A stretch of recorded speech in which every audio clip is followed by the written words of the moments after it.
ये कहानी है एक छोटे से गांव में रहने वाले राम की। राम अपनी पत्नी के साथ रहता था। उसका एक छोटा सा बेटा था।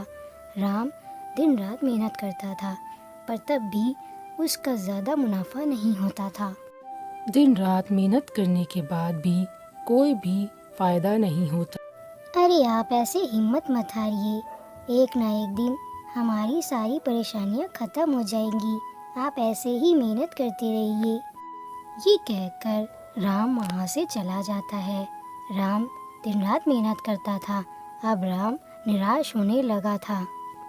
राम को अपनी किस्मत पर बहुत गुस्सा आ रहा था, क्योंकि वो अपने परिवार को सही से नहीं रख पा रहा था। राम जो भी कमाता था वो उसके घर में खर्च हो जाता था। वो उनमें से कुछ भी पैसे नहीं बचा पाता था। एक दिन राम का दोस्त भोला उसके पास आता है। क्या बताऊं भोला, इतनी मेहनत के बाद भी कुछ भी नहीं बचता है। राम, तुम निराश मत हो, तुम मेहनत करते हो, देखना एक ना एक दिन तुम्हारी किस्मत बदल जाएगी। अच्छा, मैं चलता हूँ। भोला राम को समझाकर अपने घर की तरफ चला जाता है। राम थोड़ा सा सुकून पाता है। राम दिन भर काम करते करते बहुत थक गया था। राम ने सोचा खाना खा ले। खाना खाने के बाद राम फिर अपने घर की तरफ निकल गया। राम बहुत दुखी था, क्योंकि आज भी उसकी फसल अच्छी नहीं हुई थी। वो घर चला गया।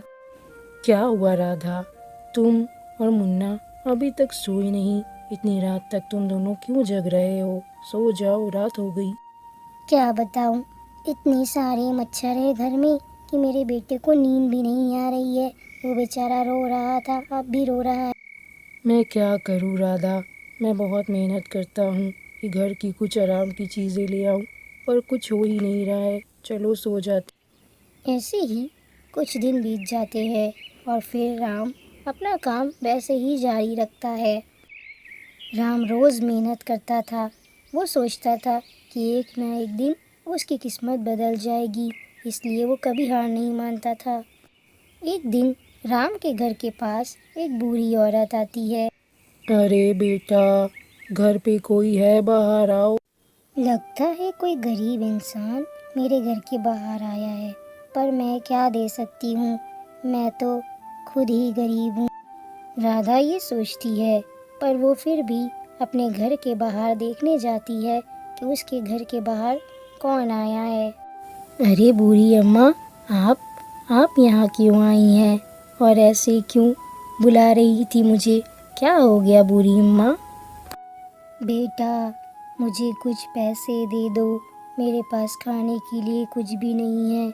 मेरा पोता भूखा है, मुझे पैसे दे दो बेटा, मेरी मदद करो तुम। बूढ़ी अम्मा, मेरे पास तो इतने सारे पैसे नहीं हैं, पर मेरे बेटे के दूध लाने के लिए पैसे रखे हैं, वो तुम ले लो। फिर राधा उस बूढ़ी औरत को पैसे दे देती है।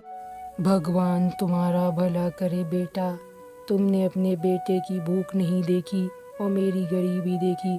हमेशा खुश रहो तुम। इधर राम थक कर पेड़ के नीचे बैठा था कि तभी वहाँ पर एक साधु बाबा आते हैं। बेटा, मैं बहुत दूर से आया हूँ और मुझे बहुत भूख लग रही है। क्या तुम मुझे थोड़ा खाना दे सकते हो?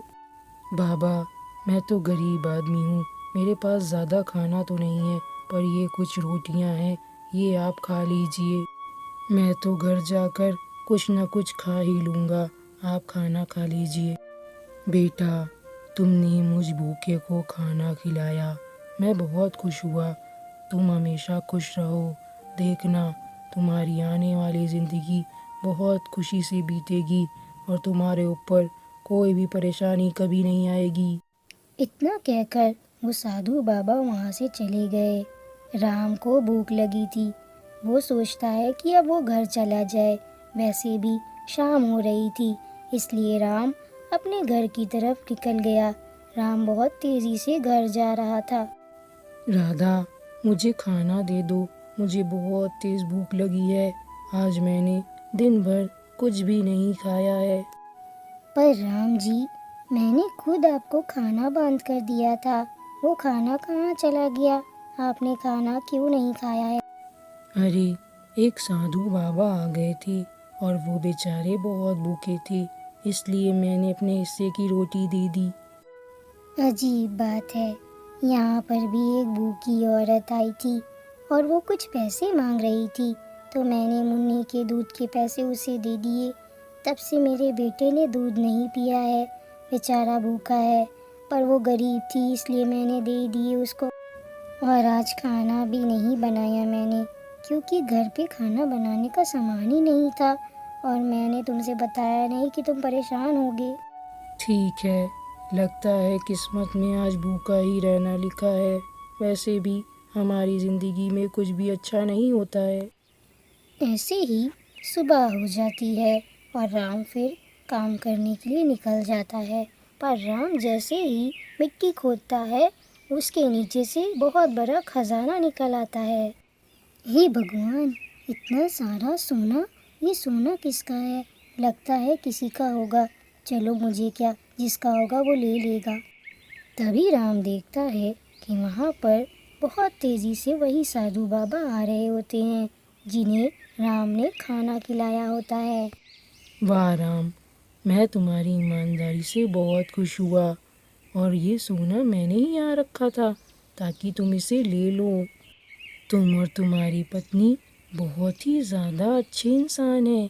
उसने मुझे अपने बेटे के दूध के पैसे दे दिए थे और तुमने अपना खाना, इसलिए मैंने तुम दोनों से खुश होकर ये खजाना यहाँ रखा था ताकि तुम इसे ले लो और तुम्हारी ज़िंदगी आराम से बीते।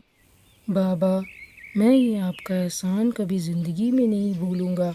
आज मेरी किस्मत बदली है तो सिर्फ आपकी वजह से ही। नहीं राम, ये मेरी वजह से नहीं हुआ है, ये तुम्हारे और तुम्हारी पत्नी के अच्छे कर्मों की वजह से हुआ है। राम को खजाना देकर वो बाबा वहाँ से चले गए। राम बहुत खुश हुआ कि उसकी मेहनत का आज उसको फल मिल गया था। राम वो खजाना उठाता है और एक बोरे में भरकर बहुत खुशी खुशी पीठ पर रखकर अपने घर की तरफ निकल जाता है। राम घर जाकर अपनी पत्नी को सारी बात बताता है कि उसे वो खजाना किसने और क्यों दिया है। भगवान तेरा लाख लाख शुक्र है, आज हम लोगों की किस्मत बदल गई। मैं आपसे कहती थी, मेहनत करते रहिए, सब कुछ हो जाएगा। उस दिन के बाद से राम की किस्मत पूरी तरीके से बदल गई। राम ने एक बड़ा घर ले लिया और अब उसका बेटा भी बड़ा हो गया था। राम अब गांव वालों की मदद करने लगा। जो राम के पास पैसे नहीं होते थे, आज वो राम सबको पैसे देने लगा। राम अच्छे से जानता था कि गरीबी क्या होती है, इसलिए वो किसी गांव वालों को परेशान नहीं देखता था, हमेशा सबकी मदद करता था। सभी गांव वाले राम से बहुत खुश होते थे। इधर राम, राम की पत्नी और उसका बेटा खुशी खुशी रहने लगे थे।